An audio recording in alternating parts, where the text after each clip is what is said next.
Every 40 seconds, a person who need not die, dies of their own hand. Peace is not a flower that blossoms within you. You have to enforce it. So, did this young man die only because of nepotism?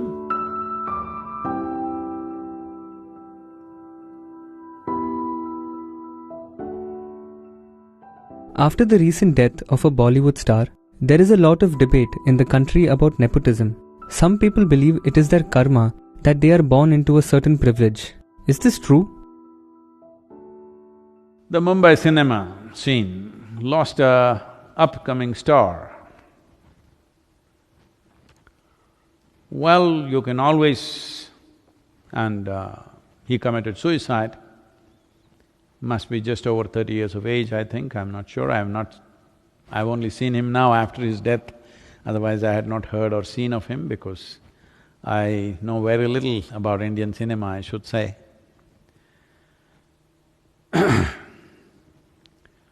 So this young man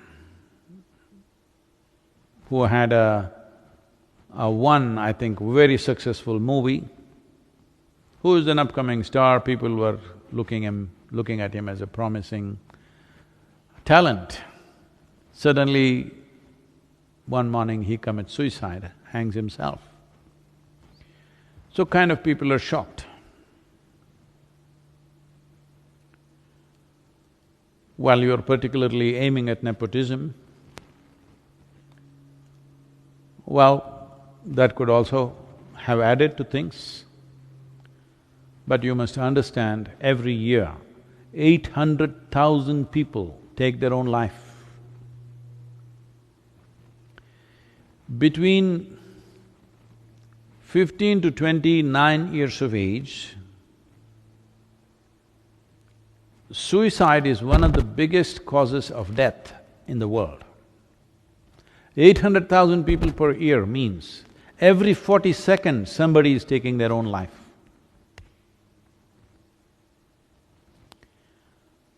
Why so many people want to take their own life? Because in terms of food, world is better organized than ever before. Very few nations in the world still suffer from starvation. All other places, 30% of the world's population is obese, that means definitely there is no starvation. But certain part of the world, another 30% maybe, or another 20% in the world, unfortunately, are malnourished, a small number is towards starvation. In many ways, compared to any time in the history of humanity, our food is better organized. So that's not the reason for death, that people could not find food and they died. No, they're killing themselves. Healthy people, well-to-do people are killing themselves. Why would any individual want to take their own life?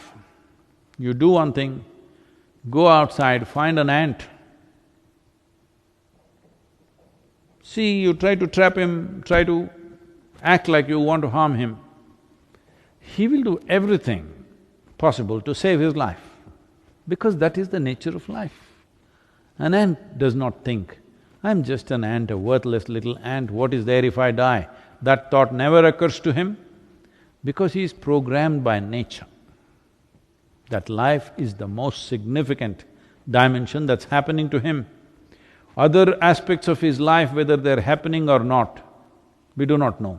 But he clearly knows the most fundamental and significant element of his life is life itself.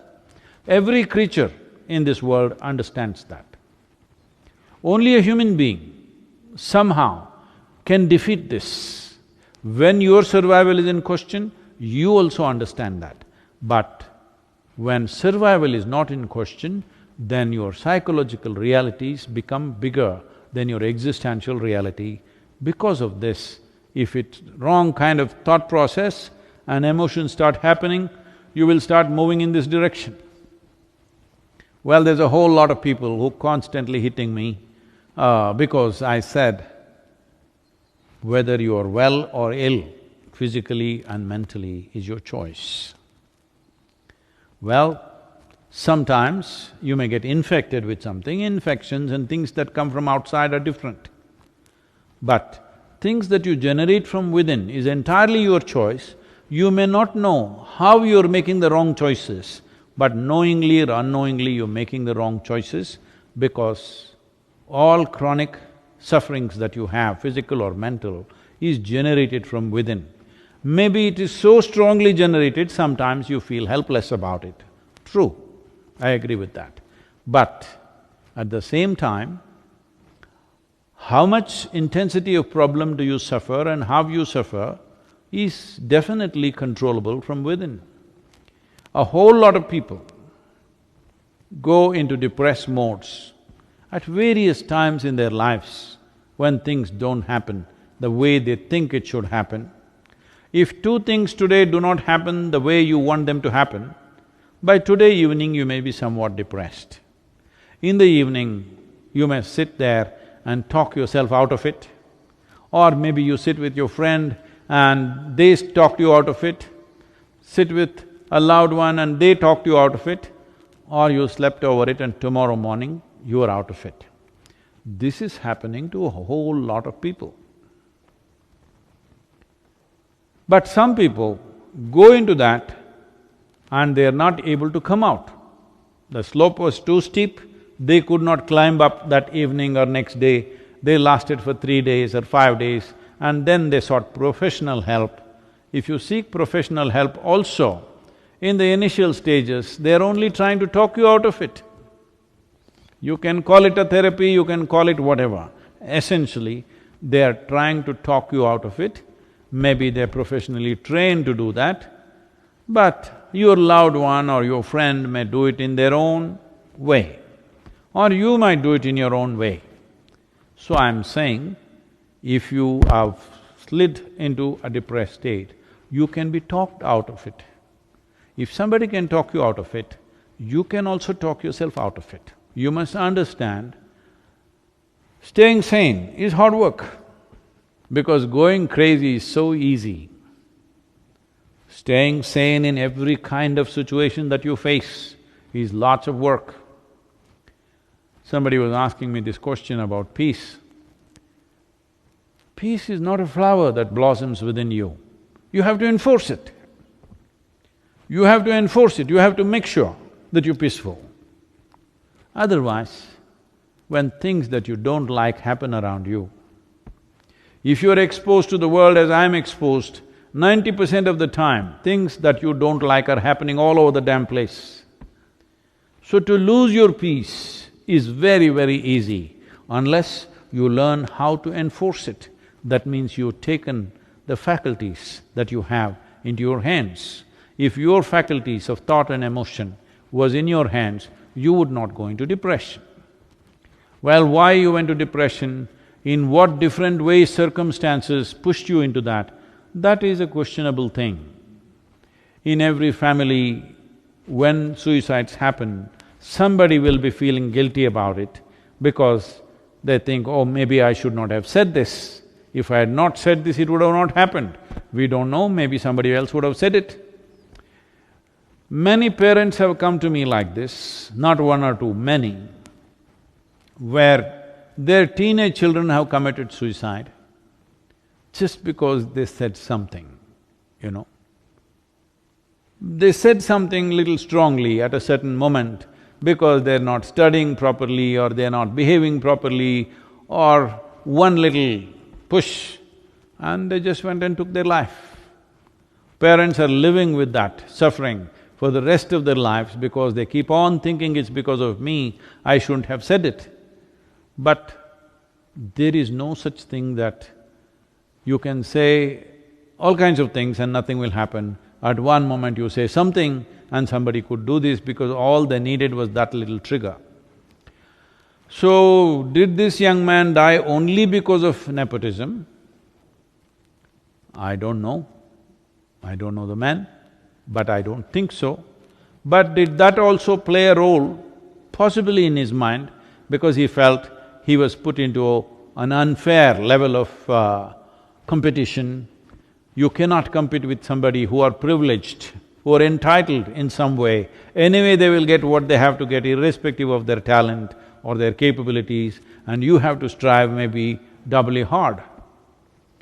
Well, that's how it is for all of us who are not born with a crown on our heads, that we always have to strive doubly hard or 10 times harder than other people. It could be because of your, because you don't have your uncle in a godfather's place, or your skin color is not right, or you don't belong to the right caste or religion. Everywhere we are facing this all the time, and every human being faces this at various levels, in different ways. Some will overcome it, some will strive and fly beyond that, some will suffer that, some unfortunately take their life, which should not happen. I would say this taking of the life is mainly because our education systems have nothing.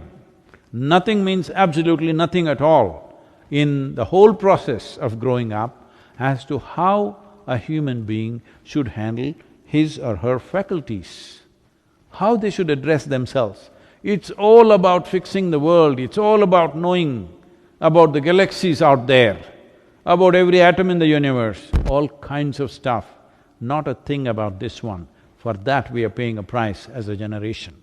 800,000 people, every 40 seconds, a person who need not die, dies of their own hand.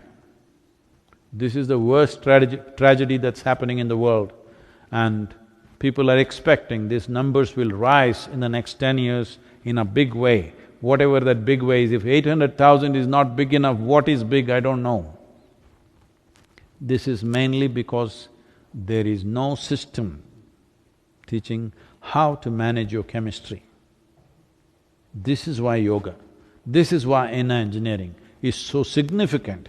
If you just learn to think and feel the way you want, this will not happen in your life. This should not happen in anybody's life, because as it is, it's a brief life. It's not for you to end it. Time will come for that. For all this, the fundamental thing is, you must become a blissful chemistry.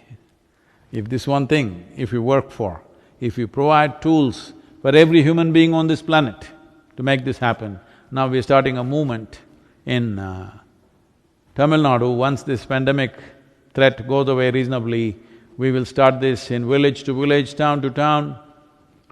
The simple practice of Surya Shakti, how to manage your energies the way you want. If your energies are exuberant, you will not take your life. They've become feeble. They might not have become feeble because of physiological conditions. They've become feeble, suppressed by the weight of your psychological stuff. Because of that, energies have become feeble. If you had just learnt how to think and feel the way you want, this would never occur to you in your life. This must happen, that whether everybody will attain to their ultimate or not, we do not know. We will strive, but everybody, this much must happen, that their experience of life in whatever little things that they're doing in their life must be pleasant. This we can definitely achieve. If every one of you stand up and strive, this is very much possible that we can create a generation where their experience of life is pleasant.